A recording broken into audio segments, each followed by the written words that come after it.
terjadi. Apalagi perjuangan kita berat, dikepung oleh 4 kekuatan, Yahudi dan kaki tangannya. 1, Syiah. Yang kedua, Nasrani. Yang ketiga, Munafikun. Dan yang keempat, komunis. Bukan perjuangan ringan yang kita hadapi sekarang. Ini yang kelompok-kelompok ini. Bidah, kafir, bidah, kafir. Di saat orang berjuang, dia di belakang mimbar ceramah terus. Saat kita demo, kita bertarung, apalagi kalau perang fisik, lari duluan itu. Kita yang maju di lapangan. Makanya saya bilang, saya nggak perlu pendamping, cukup doa dari jamaah. Ya Bapak doakan saya, lindungi Yahya dan bini anaknya, ya Allah. Jauhkan dia dari mara bahaya, jauhkan dia dari sakit penyakit. Tapi jangan ibu bapak berdoa jauhkan dia dari kematian, itu urusan Allah. Jauhkan dia ya Allah dari sakit penyakit. Karena kalau sudah sakit, tidak bisa lagi ceramah.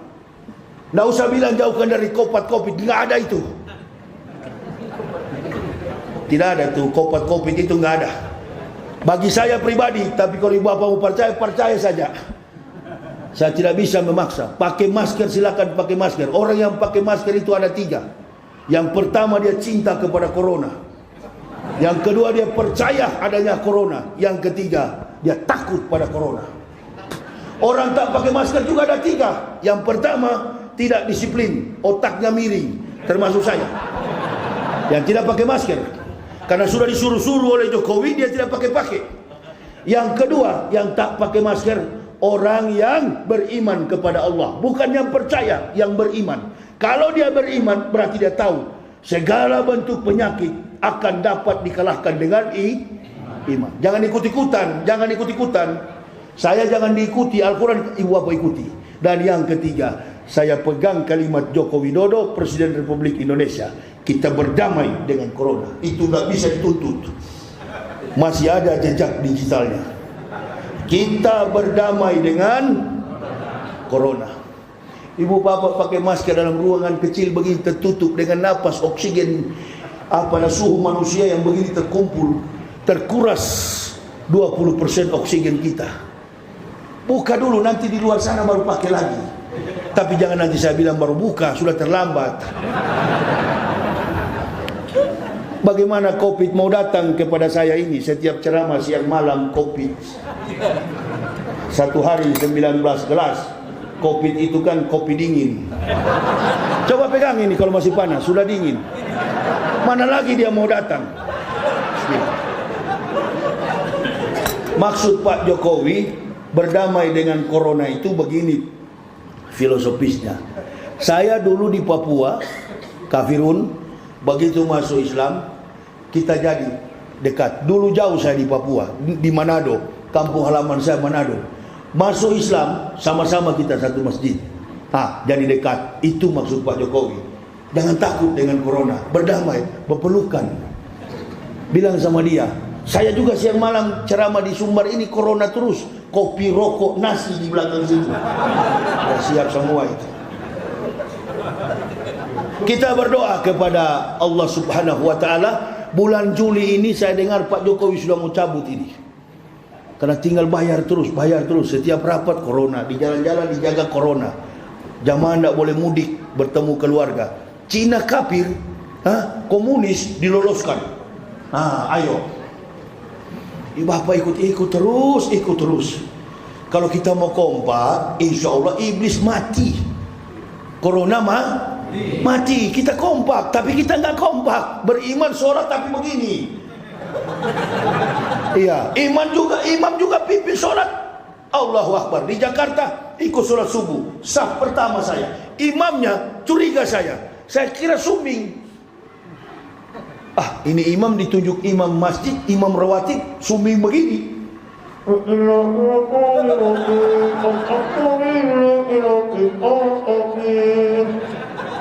Begitu salam, Allahu Akbar. Ternyata pakai.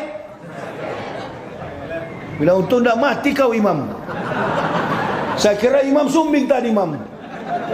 Bukan Ustaz, saya pakai masker bukan takut penyakit. Karena kalau tidak pakai denda 250.000. Oh ya Jakarta. Denda 250.000, gantung di dagu 100.000. Jadi orang pakai masker itu orang yang khawatir. Hah? Bapak tidak. Yang pakai masker di dalam masjid itu mungkin beringus, ya udah. Betul kan? Nah, kelihatan dari jempol gerak-gerak. Agak pilek. Ya enggak, Pak? Iya. Bukan takut virus, takut 2,5. Ada dendanya di Payakumbuh. Ada perdanya. Ambo baca di Payakumbuh, berani lepas setengah 100.000. Ada di pasar. Tapi memang betul-betul Sumatera Provinsi Padang ini kepala batu. Ini 34 provinsi ibarat lampu begini. 34 lampu menyala, 33 sudah mati, tinggal satu yang menyala. Sumatera Barat. Adat Basandi Sarak, Sarak Basandi kita bulu. Mana ada orang Sumatera Barat percaya begitu? Nah, inilah, pertahankan ini. Untunglah kita ada Lampung, Jambi, Palembang, Riau, Sumatera Barat, Aceh sampai Medan sampai Nanggro Aceh Darussalam. Kalau tidak, Islam ini tinggal nama. Kok begitu Ustaz? Iya, di Jawa sana kiai dengan dukun beda-beda tipis. Baku tipu. Pancuri.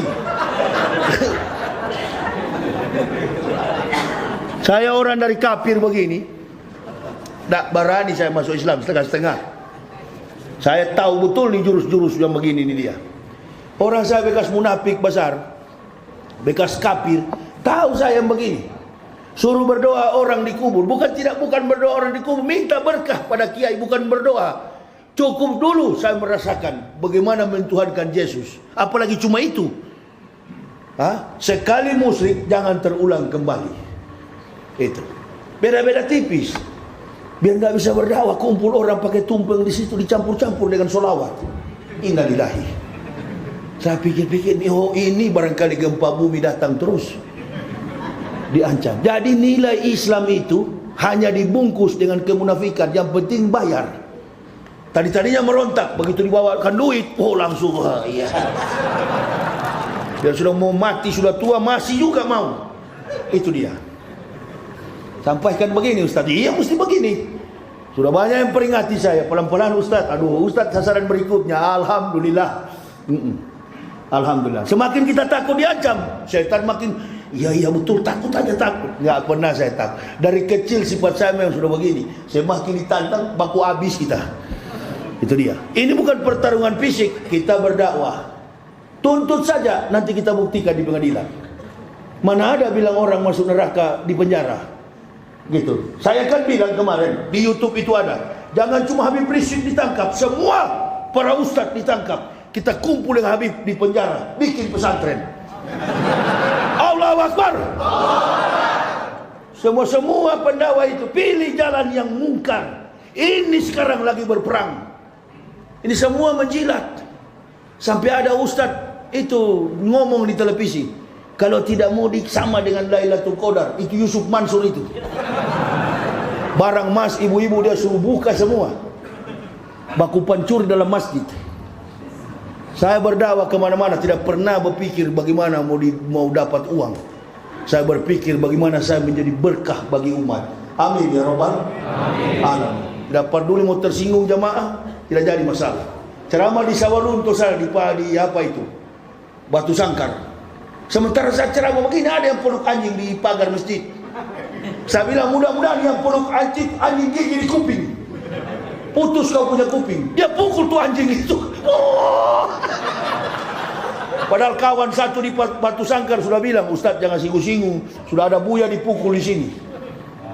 Bukan benci kepada udah itu, sayang. Pegang itu anjing najis. Jangan Ustaz di Sumatera Barat itu. Nabi-nabi begitu berani. Apa beda kita, mereka makhluk yang najis. Sampaikan kepada umat, jangan pegang. Saya dulu waktu pendeta suka peluk-peluk anjing. Begitu masuk Islam, belajar muko papa, mutawasito, mugolado. Najis besar, najis sedang, najis kecil. Di depan hotel tadi 3 ekor ditarik-tarik. Masya Allah. Tapi tidak pernah ada orang Sumbar murtad. Cuma diingatkan saja, Coba Bapak Ibu pergi ke Solo Tigo, di bawah Gunung Bromo itu. Satu keluarga sampai 5 agama. Hari Gatal dia garuk. Hari Raya dia juga pakai peci. Hari Nyepi dia juga jadi Hindu.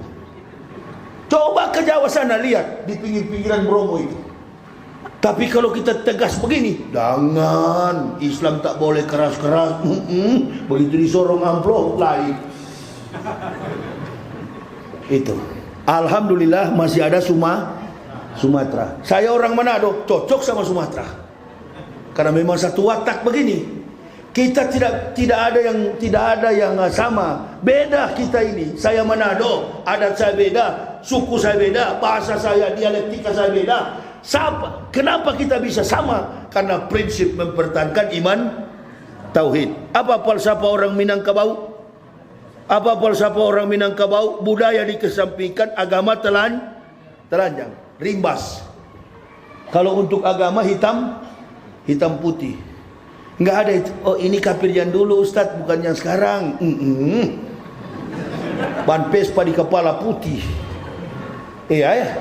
Ngaku mau balik, ban Vespa di kepala. Suka-suka jilat. Asal Jokowi diganggu, oh lihat dia muncul di TV. Saya sudah bosan, saya bilang, Kibulin baku mati, baku tumbuh kita sampai mati. Tidak ada komentar sampai sekarang. Yang ngomong di TV One, Yahya Waloni tangkap. Allahu Akbar. Coba. Nggak pernah saya pakai pengawal. Buya ikut saya, bilang Buya duluan. Buya ini dosen dari tahun 2003 balik berteman sama Ambo. Buya ini yang menjadwalkan saya. Tidak ada kepentingan. Kepentingan apa kita Buya? Tak ada. Kepentingan politik. Insya Allah Jokowi turun dan Maruf amin, kita pilih Gatot dengan Anies Baswedan. Amin. Baru ada cerita. Kalau Prabowo bagaimana? Ya insya Allah kita lihat. Bisa jadi Prabowo Gatot boleh, Prabowo Anies boleh.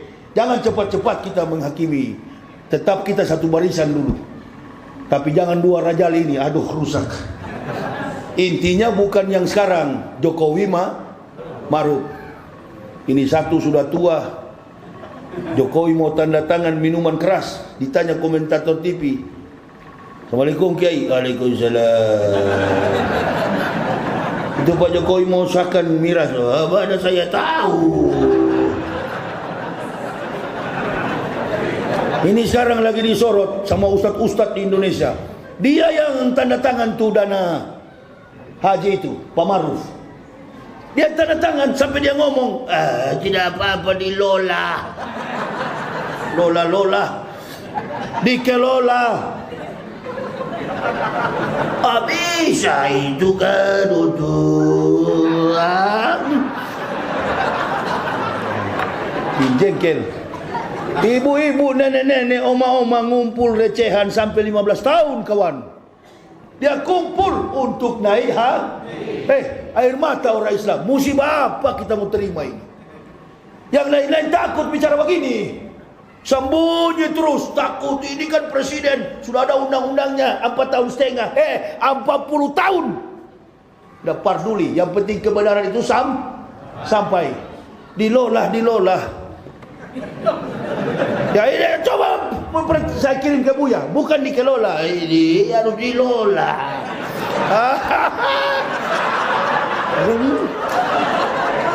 Lola apa? Lola orang jamaah punya uang. Saya bela Islam karena saya dari kafir waktu masuk Islam. Satu keluarga cuma jari 10. Saya sekarang punya mobil, itu pemberian jamaah. Saya tahu diri. Beda dengan kiai-kiai lain. Tadinya miskin, jadi kaya, dihormati sebagai kiai, dapat harta dari umat. Tidak tahu bersyukur kepada Allah. Bela agama ini. Tunjukkan keikhlasan, keberanian supaya umat juga ikhlas. Bukan ditilet, bukan diambil bekerja sama dengan komunis Cina. Yang datang kemarin dari Cina itu militer Tiongkok, pasukan merah komunis. Sudah banyak yang ngomong begitu. Hati-hati kita ibu bapak. Jangan-jangan kita ini sementara sholat rata kita semua. Terjadi seperti tahun 48, 65. Dana haji bikin takut.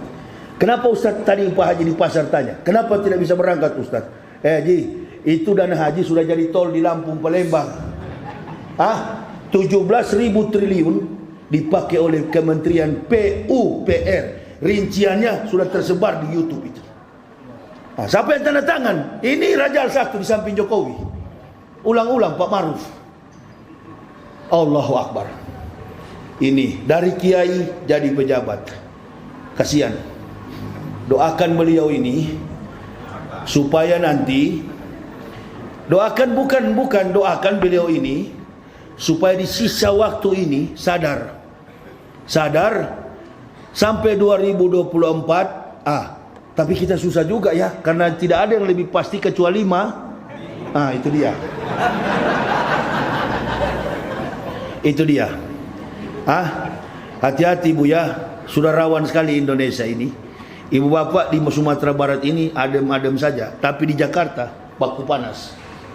Anies Baswedan disudut-sudutkan terus. Tokoh-tokoh Islam dicari-cari kesalahannya. Ustadz yang melawan saya ini, semakin kau cebong-cebong PKI, buzzer itu tangkap Yahya Waloni, silakan. Ambo beda dengan yang lain. Kalau yang lain ditangkap kemungkinan menyerah. Iya. Sama dengan Ustadz ditampeleng ditampar di Ustadz ditampar, Buya ditampar. Pak. Astagfirullah.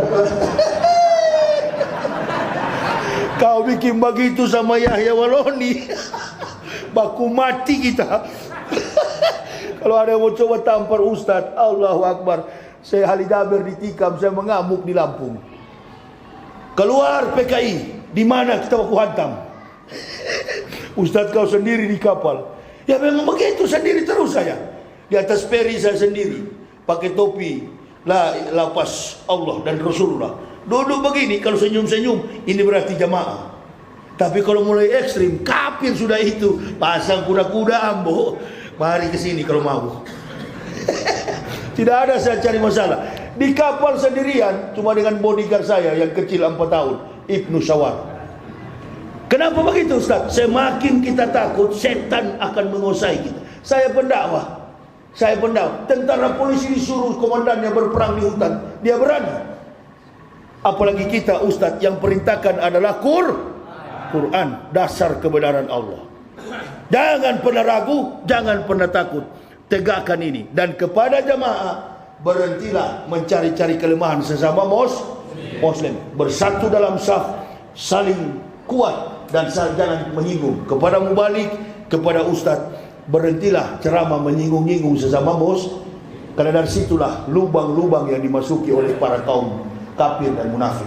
Saya kira ini bekal kita, ibu bapak, yang bisa saya sampaikan, karena kami insya Allah sampai tanggal 16 kami di pulau sana, di pulau apa itu Abu ya, Kapo-Kapo Nyalo, itu sudah ditunggu jamaah di sana. Jadi selama saya di sini, nanti kita jumpa lagi di bulan Muharram atau Ramadan. Kita jadwalkan lagi di masjid apa ini, Masjid Ambacam ya. Nanti kita datang lagi insyaallah Ramadan. Allahumma balikna fi syahri Ramadan. Sampaikan kita di bulan Ramadan akan datang. Amin ya rabbal alamin. Ya, saya sering bilang begitu supaya saya umur panjang sampai Ramadan.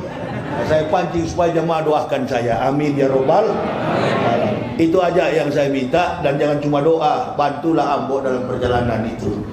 Apa itu Ustaz? Buku saya, Kebenaran Islam Menurut Mantan Pendeta, dan buku yang telah saya tulis judulnya Munafik. Apa yang saya tulis dalam buku itu sekarang terjadi semuanya. Judulnya Munafik, Kebenaran Islam Menurut Mantan Pendeta. Dokumen saya lengkap di situ. Saya mewisudahkan para pendeta. Ada yang bilang Ustaz Yahya itu bukan pendeta. Memang bukan, tapi datuanya pendeta. Saya rektor yang mempendetakan para pendeta. Dokumen saya lengkap dalam buku itu. Kalau hanya mau cari sesuap nasi masuk Islam, di sana digaji Jerman $13.000. Goodbye, saya tinggalkan. Saya mencari nilai dalam Islam, surga. Beda dengan yang murtad. Kami meninggalkan, mereka cari. Saya bilang kepada mu'alaf, kalau goblok, kalau miskin, jangan masuk Islam. Islam membutuhkan kualitas, bukan kuantitas. Jadi itu Bapak Ibu yang bisa saya sampaikan. Kebetulan juga suara saya kurang serak dari kemarin. Sudah hampir 2-3 minggu ya Bu ya. Tiap malam kami ceramah, 1 hari 2 kali. Bahkan baju kotor pun sudah tidak karu-karuan di mobil itu. Ya, cuci ke sana kemari. Itulah pengalaman saya. Hampir 15 tahun nggak pernah masuk rumah sakit. Kalau dengar saya kena COVID, bohong semua itu. Jangan percaya, semua itu hoax yang ada di internet. Makanya saya nggak pakai WA sekarang. Saya hapus tuh WA. Terlalu banyak hoax. Jamaah bilang, Ustadz di penjara, Ustadz ditangkap, Ustadz kena COVID, kena COVID, kena corona. Saya tidak tahu. Ente tahu dari mana? Saya sehat-sehat. Ini dia. Supaya publik percaya, umat Islam benci sama kami, silahkan. Kami menegakkan Islam ini cuma satu tujuannya, mencari muka kepada Allah.